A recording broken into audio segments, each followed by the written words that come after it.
Hello guys, কেমন আছো সবাই? আশা করছি সবাই খুব ভালো আছো এবং সুস্থ আছো। এখন ঘড়িতে ঠিক 12টা বাজে। তো দেখো, স্নান টান করে রেডি হয়ে নিয়েছি। আর এখন কোথায় যাচ্ছি বলো তো? যাচ্ছি হচ্ছে, এই বাড়িতে থাকবো আর এই বাড়ির ট্যাক্স দেবো না তা কখনো হয় বলো? সরকারের জায়গায় থাকছি, সরকারকে তো ট্যাক্স দিতেই হবে। তাই এখন চলেছি পৌরসভাতে ট্যাক্স দিতে। কারণ এক বছর হয়ে গেছে আর বছরের শুরুতেই ট্যাক্সটা দিতে হবে। আর এইদিকে দেখো, কুরুশকে স্নান টান করে একেবারে খাইয়ে দাইয়ে ঘুম পাড়িয়ে রেডি করে দিয়েছি। আর ওদিকে দিচ্ছে মা ঠাকুর। সেই ফাঁকে টুক করে চলো দিয়ে আসি ট্যাক্সটা দিয়ে এসে খেতে বসো। চলো বেরাই। ও খুচরো দেবে, তুমি খুচরো দিলে না। খুচরো নেই আমার কাছে, কিন্তু একটা এই যে আমার বাহন দাঁড়িয়ে আছে, তো আমি এই বাহনটাকে নিয়েই বেরাবো। তো চলো এটাকে আগে বের করা যাক। দেখো, বেরিয়ে পড়েছি। এখন নিজের মতন একা একা যাচ্ছি সাইকেল চালিয়ে। প্রচণ্ড রোদ ছিল, তো এই কারণে রাস্তায় কেউ নেই। দেখতেই পাচ্ছ পুরো রাস্তা ফাঁকা, একটাও লোক নেই। তো আমি একা নিজের মতন চলেছি সাইকেল নিয়ে। তো আমার বেশ ভালোই লাগে সাইকেল চালাতে, একা একা নিজের মতো। বিয়ের অনেকটা আগে আমি এইভাবে সাইকেল চালাতাম, আমার খুব ভালো লাগতো। তারপরেই তো গাড়ি চলে এসেছে, আর সাইকেল চালানো হয়নি। তো এখন আবার নতুন করে এই সাইকেলটা কিনেছি। এটা নিয়ে এদিক ওদিক যাবো, চালাবো নিজের মতো করে, এরকমভাবে খুব ভালো লাগে আমার। তো আমার মতন কার কার সাইকেল চালাতে ভালো লাগে অবশ্যই কমেন্ট করে জানিও। তো দেখো, আমি চলে এসেছি তোমাদের সাথে গল্প করতে করতে পৌরসভাতে। তো দেখতেই পাচ্ছ এটা আমাদের সোনারপুর পৌরসভা। তো আমি চলে এসেছি। তো চলো এখন ট্যাক্সটা জমা দেওয়া যাক।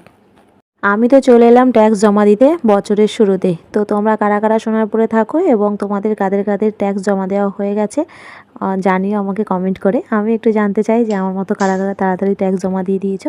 তো চলো, আমার ট্যাক্স দেওয়া হয়ে গেছে। বিল জমা দিয়ে এসে চুরি করে যাই করে ভাতটা খেয়েছি যাতে ছেলেটা না উঠে পড়ে। চুরি করে ভাত খেয়ে উঠতে না উঠতেই দেখো এটা কে উঠে পড়েছে ঘুম থেকে। তুমি জানো আমি কোথায় গেছিলাম? তুমি জানো? তোমাকে ঘুম পাড়িয়ে রেখে আমি চলে গেছিলাম সাইকেল নিয়ে। কোথায় জানো? পৌরসভায় ঘুরটু করতে গেছিলাম, ঘুরু ঘুরু করতে তোমায় রেখে দিয়ে আমি একা একা সাইকেল চালিয়ে চলে গেলাম, ঘুরু করে এলাম। জানো তুমি? তুমি কিচ্ছু জানো না, কিচ্ছু জানো না, কিচ্ছু জানো না। আমি ঘুরে চলে এলাম, কিচ্ছু জানো না, মারিস না। আমি একা একা ঘুরু করে চলে এলাম, আমি একা একা ঘুরু করে চলে এলাম, তুমি জানো না। ও বাবা, ও বাবা, ও বাবা, একটা হামি দিয়ে দাও তো বাবা, একটা হামি দিয়ে দাও তো। ও ও বাবা গো, কি মিষ্টি, মিষ্টি হাবি, মিষ্টি। চলো চলে এলাম, যাওয়াও হয়ে গেল রোদের মধ্যে, চলেও এলাম, খাওয়াও হয়ে গেল। কুটুস উঠে পড়েছে আর আমাকে ঘুমাতে দেবে না। দেখো এরকম দুষ্টুমি করবে, একটু শুতে পারবো না, একটু ঘুমোতেও পারবো না। ওর সঙ্গে এখন দুষ্টুমি করি। যা বললাম ঠিক তাই হলো। সারা দুপুর কিছুতেই ঘুমাতে দেয়নি, সারাক্ষণ বদমাইশি আর গায়ের উপর চড়ে চড়ে বসছে। তো কিছুতেই ঘুম হলো না। এখন উঠেছি, ও দুপুরবেলা না খেয়ে ঘুমিয়ে পড়েছিল। তো আমি আস্তে ঘুম থেকে উঠে পড়েছি, তখন আমাদেরও খাওয়া হয়ে গেছে, ওকে খাওয়ানো হয়নি। এখন বসবো ওকে খাওয়াতে। এখন ভাত নিয়ে চলে এসেছি ওকে খাওয়াতে। তো ওবেলার হচ্ছে মাছের ঝোল ওর জন্য আলাদা করে করা হয়েছিল, তো সেটা দিয়ে ওকে খাওয়াবো। তো একটুখানি খেয়েছিল আর খানিকটা পড়েই ছিল। তো তোমরা তো সবাই জানো কুটুসের ওয়েটটা অনেক কমে গেছে। ওকে মাপাতে গিয়ে প্রায় 1 কেজি, প্রায় 900 গ্রাম মতন ওজন কমে গেছে। তো সেই নিয়ে আমি প্রচণ্ড চিন্তিত আছি। ওই কারণে ওর খাওয়াটা একদম অন টাইম, মানে একদম করতে দিই না, ঠিকঠাক টাইমে খাওয়ানোর চেষ্টা করি, টাইম টু টাইম। এখন বাজে ঠিক 4:10-15 মতো। তো এই সময় আমি আবার ওকে ভাতটা খাইয়ে দিচ্ছি, কারণ দুপুরবেলা ও ঠিক তখন 12টার সময় খেয়ে ঘুমিয়ে পড়েছিল। তো ঘুম থেকে উঠতে উঠতে প্রায় 3টে হয়ে গেছিলো। 1 ঘন্টা ওর সঙ্গে বদমাইশি করলাম, এখন আবার ওকে খাওয়াতে বসেছি। তো চলো ঝটপট ওকে খাইয়ে নিই। আবার ওর বায়না উঠেছে বাইরে একটু ঘুরতে যাবে। এরই সঙ্গে আর একটা কথা না বললেই নয়, ওকে খাওয়ানো আর এক ঝক্কির ব্যাপার। ও এত বদমাইশি করে, এক গাল ভাত নিয়ে এদিক ওদিক দৌড়াদৌড়ি করতে করতে তারপরে আর এক গাল ভাত নিতে আসে। আর আমি চিল্লাতে চিল্লাতে পুরো শেষ, আমার গলা ব্যথা হয়ে যায়, এত দুষ্টু করে। জানি সব বাচ্চাই দুষ্টু করে, খাওয়ার সময় বদমাইশি করে, কিন্তু এ তো দেখছি আরও বেশি, একটু অতিরিক্ত দুষ্টু করে, জানো তো। চলো আমি রেডি, সোনা টাকা। কি আমি যাব? কোথায় যাবি? কোথায় যাবি? আমি মেলায় যাচ্ছি না। মিথ্যে কথা বলেছে ওরা, আর ওরা মিথ্যে কথা বলেছে। আচ্ছা চলো তাহলে ঠিক আছে, সাজুগুজু করো, সাজুগুজু করো, নিয়ে যাবো। এখানে দাঁড়াও, বসো। সাজুগুজু সাজুগুজু না করলে আমি নিয়ে যাব না।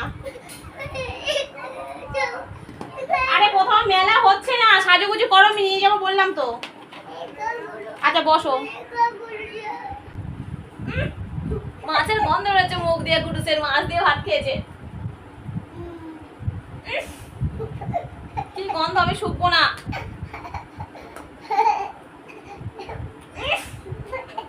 কি গন্ধ, আমি শুকবো না। আমি বলেছি তোর মুখের গন্ধ শুকবো, তুই আমার মুখে মুখ দিচ্ছিস কেন বারবার?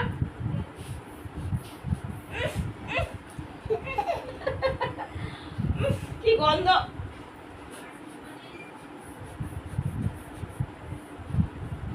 বাবা মাছের গন্ধ বেরোচ্ছে কুটুসের মুখ দিয়ে। আমি শুকবো না, আমি শুকবো না, আমি শুকবো না, আমি শুকবো না। ভাই আমি তোর মুখের মাছের গন্ধ শুকবো বলেছি, তুই জোর করে শোকাচ্ছিস। এই দেখো তোর টিপ লেগে গেছে আমার কপালে, চল। ওরে বাবা, ওরে বাবা, ওরে বাবা, ওরে বাবা রে, ওরে বাবা রে, কত আদর। আমাকে সাজুগুজু করাতে হবে না, আমি সাজুগুজু করে নিয়েছি। দেখো বন্ধুরা কি সুন্দর, আমি ওকে সাজুগুজু করে দিয়েছি, ওই জন্য ও আমায় সাজুগুজু করে দিচ্ছে। চলো দেরি হয়ে যাবে, এবার পাপা চলে আসবে। চলো হয়ে গেছে। ভালো লাগছে তো আমাকে সাজুগুজু করে দিয়েছো? আমাকে ভালো লাগছে? আচ্ছা ও বাবা, ও বাবা, আচ্ছা চলো, খুব সুন্দর হয়েছে। চলো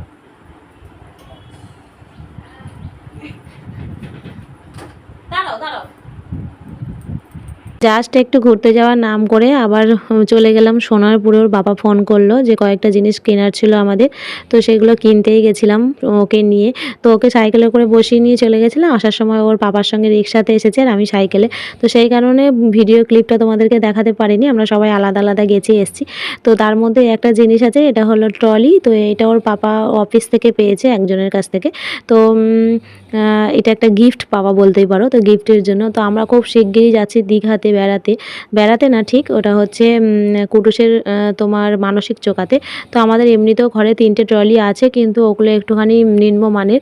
তো ওর বাবা একটা ভালো নিয়ে আসলো, এই ট্রলিটা গিফট পেয়েছে যদিও, তো ভালোই হলো। তো এই কারণে এটা আনলো, বেশ কালারটাও বেশ সুন্দর। আর অনেকগুলো চেন আছে, অনেকগুলো মানে খাপও আছে, ওর মধ্যে অনেক জিনিসও ধরবে, বেশ ভালোই হলো। তো ঘরে যে 3টে ট্রলি আছে 3টের কালারই লাল। তো এটা বেশ আনকমন হলো, বেশ সুন্দর। তো তোমাদের কেমন লাগলো অবশ্যই কমেন্ট করে জানিও। আর কুটুস তো খুব খুশি, ওই চাকাগুলোকে নিয়ে এত জোরে জোরে ঘোরাচ্ছে, মানে ও ওই চাকা নিয়েই সন্তুষ্ট আর কি। এখন চলো আরও একটি জিনিস দেখাই তোমাদেরকে। এটা হলো স্নিকার। এটা আমার শ্বশুর মশাইয়ের জন্য আমার হাজব্যান্ড কিনে এনেছে। তো অনেক দিন ধরেই বাবাকে একটা স্নিকার কিনে দেবে দেবে করছিল, বেরোতে পারছিল না। তো আজকে যেহেতু বেরিয়েছিল, ট্রলিটা এনেছে, তার সঙ্গে বাবার জন্য এই স্নিকারটাও এনেছে। বেশ কালারটা সুন্দর আর খুবই ভালো হয়েছে। তো আর একটা হচ্ছে এই শাড়িটা কিনেছি। এই শাড়িটা হলো ওই পাশে বাড়ির একজনের জন্যে। তো আমাদের খুব নিমন্ত্রণ স্বাদের অনুষ্ঠানের, তো স্বাদে যাব, সেই কারণে এই ছাপা শাড়িটা এনেছি। এটাও বেশ সুন্দর দেখতে, আমার বরের পছন্দ, আমার বরের পছন্দও ভালো আছে। আর এদিকে দেখো বাবা বাড়িতে ফিরেই, মানে অফিস থেকে বাড়িতে ফিরেই জুতোটা পরে বসে আছে, দেখছে কেমন হয়েছে। সমস্ত দেখাদেখির পর্ব শেষ করে এখন আমি বসেছি একটু সিঙ্গারা আর মুড়ি নিয়ে টিফিন করতে। তো এটা আসার সময় আমি কিনে এনেছিলাম সিঙ্গারাটা। তো যাই হোক, এটা খেয়ে নিয়ে আমি চলে এসেছি এখন রান্নাঘরে। একটু রাতের জন্য রুটি দিয়ে খাওয়ার তরকারি করতে হবে। তো মা রুটিটা করে ফেলেছে আর এখন আমার তরকারির দায়িত্ব। তো তার জন্য আমি ঢ্যাঁড়স আলুটা কেটেও নিয়েছি, দেখতেই পাচ্ছ। তো এখন আমি এটাকে করব রান্না, টমেটো দিয়ে ঢ্যাঁড়স আলু আর কাঁচা পেঁয়াজ দিয়ে রান্নাটা করব। তো চলো ভিডিওটা আর বাড়াবো না। আর একটা কথা হচ্ছে, জিনিসগুলো কিনেছি তোমাদের সাথে তো শেয়ার করেই দিলাম, তো কেমন হয়েছে অবশ্যই কমেন্ট করে জানিও। তো এখন আমি রান্নাটা চাপিয়ে দিই, আজকের ভিডিওটা আর বেশি বাড়াবো না। তো চলো আজকে এই পর্যন্তই, দেখা হচ্ছে নেক্সট ভিডিওতে। ততক্ষণের জন্য সবাই ভালো থেকো, সুস্থ থেকো।